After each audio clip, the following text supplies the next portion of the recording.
So we are going to look at power today. We've been hitting circuits a little bit and stuff, so now we'll do some other jobs with electricity.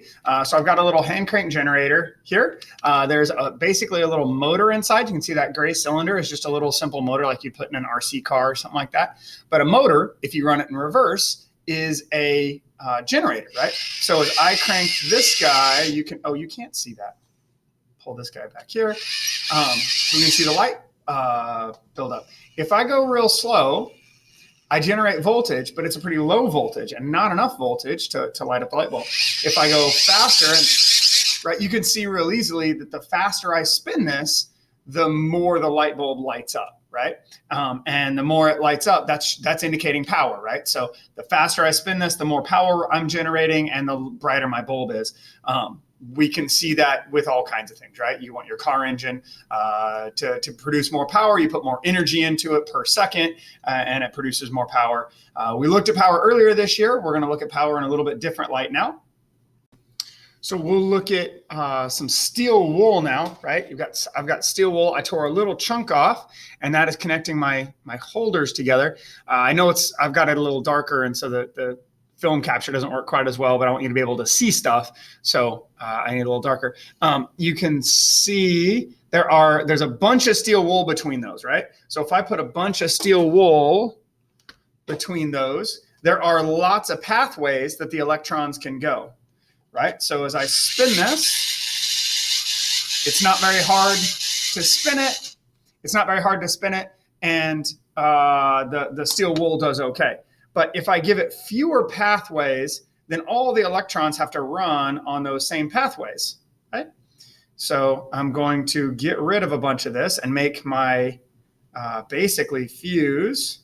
I'm going to twist it up a little bit. So that's about probably 10 strands or so of steel wool. Let me make sure you can see that well.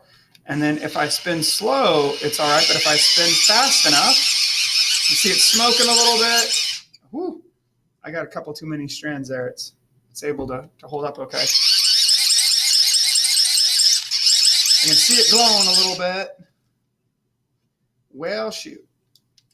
I can get it glowing, but then I'm moving too much and they're moving around, so I don't know how well you can see them. There we go. Right, so we caught it on fire. We ran so many electrons through there that some of the electrons couldn't go through the middle, so they kind of jumped around to the outside, and it caught it on fire. That's basically how light bulbs work. The old-fashioned light bulbs is you run too many electrons through the filament, it jumps to the outside. But because you put it in a environment of an inert gas, like argon or neon or something like that, well, you wouldn't do neon because it would glow funny, but you do it something like argon, then it can't burn. And so the filament just lights up, right? So, but basically the idea of power, the more electrons I can have going, that sounds like current. And the more push those electrons have, that sounds like voltage. The more of both those things we have, the more power we're generating, right? So we'll go ahead and jump over to a notes version of this and then do a few practice calculations.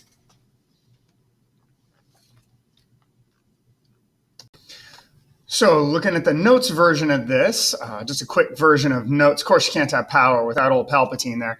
I wish they hadn't brought him back. That kind of made the whole first 6 movies not matter because, apparently he can just come back to life whenever he dies. But anyway, you got to love the unlimited, right? You say power, you can't not think unlimited power, right? But the way we talked about power earlier this year was we said work per time. So it was like, how fast can you do a certain job? Oh, we need to lift this bucket of 20 newtons, 2 meters, right? So force times distance divided by time, right? How fast can you do a certain job? The other thing we said, like when you're thinking more like cars, when you're going a certain speed, how much force can your engine apply, right? This one is less intuitive. When you think about cars, I think that makes sense, right? I'm going 30 miles an hour. How much oomph can I give my car at that 30 miles an hour? A more powerful engine can give you more oomph, and that's why people like sports cars. It's not necessarily that somebody wants to go 200 miles an hour.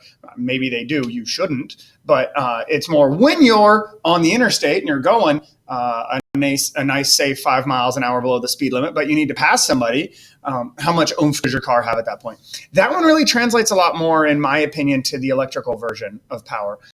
There are several different equations. I'll show you those right here at the end. But the main one we tend to use, and the one that you can use for all of them, you just might have to do a couple of different equations, is this P equals IV, right? The higher the current and the higher the voltage, the more power you have. I think that makes sense, right? The current is the flow of electrons. The voltage is the push of those. Well, the more electrons you have going and the more their push, right, then the more power you have. It is not the same as, but it's kind of like thinking your voltage is kind of like your force and your current is kind of like your velocity. So it's, in your head as you're getting used to this, I don't think that's a bad way to think about it, right? The letters don't line up there, right? But, we've said voltage is a little bit like a force and a current is how many electrons per second, but it's kind of a lot like a velocity, right? So how, another way to say it, how much push can you provide at this rate, kind of thing.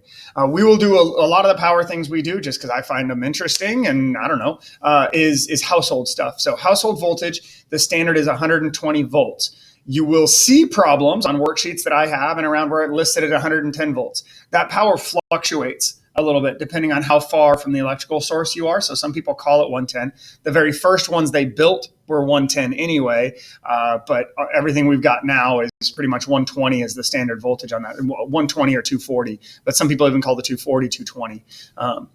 But it does fluctuate a little bit, right? So the current kind of goes like this, and there is more current and less current, and then it's also an AC current, so it's back and forth. We'll worry about that a little bit more later. But anyway, let's just work a couple of problems here. What is the current through a 1,000-watt toaster, right? So if you look on your microwave, you look on your toaster, you look at any of those things, they have a current rating, right?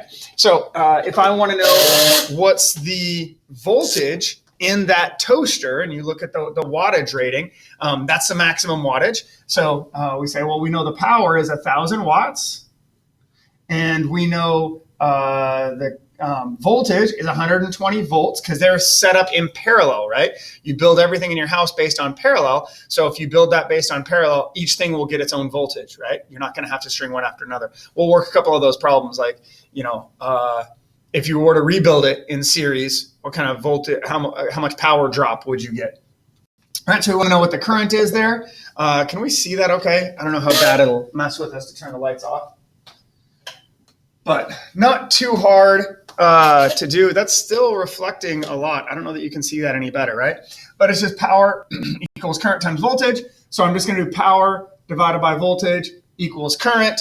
So 1,000 divided by 120 is going to give us 8.3 amps, right? We're going to tinker with tomorrow the idea of fuses and how many things you get to put on stuff and that kind of stuff for when you're blowing up fuses and stuff, which I think I neglected to say it, but when I put too much power through the steel wool and I caught the steel wool on flood, that's basically how a fuse works. You have a pinch point where not as much can get through. If you think a river, right? Pinch the river in, and if it goes over the banks, then the river just stops, right? So that's what you do with the fuse. So we'll talk about those a little bit more tomorrow. Right, so that's that one. Our next one is a little bit different. If you look, there's actually an easier equation to use than our P equals IV for this one, right? They want to know resistance. Well, resistance isn't in the P equals IV equation, but if I think about voltage is IR, so I could rewrite this equation, right, as P equals I squared R, right? Can you see that, right?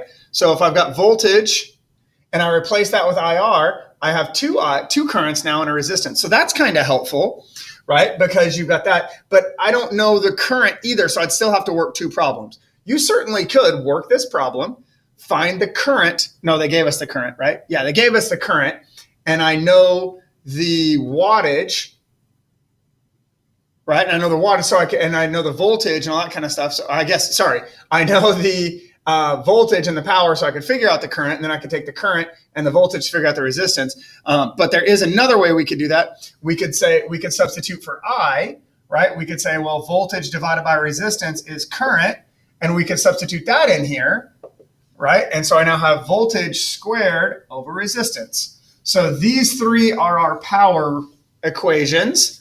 We have P equals IV, P equals I squared R, and P equals V squared R that we can use. So for this one, it would be easier to use the V squared over R because I do know it's in a house. It's a small desk lamp.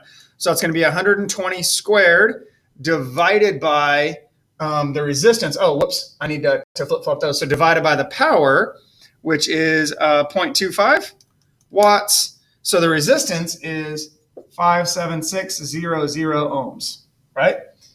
57,000 or 57.6 kilo ohms.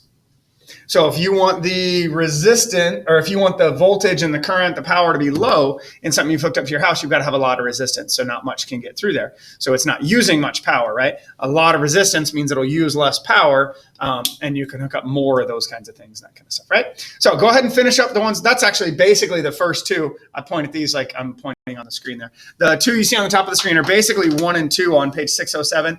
Let's finish up 3 through 5 on 607. And I'll put those on the daily quiz, but I'm not going to work those two. I'll basically put these 5. So 2 of them are free for you. The other 3 you've got to get. Before you take that quiz, make sure you're confident in those. They're not real hard. But, jump into the Google Meet and I'll work those with you if you need help on those before you take the quiz, right? So anyway, have a good one.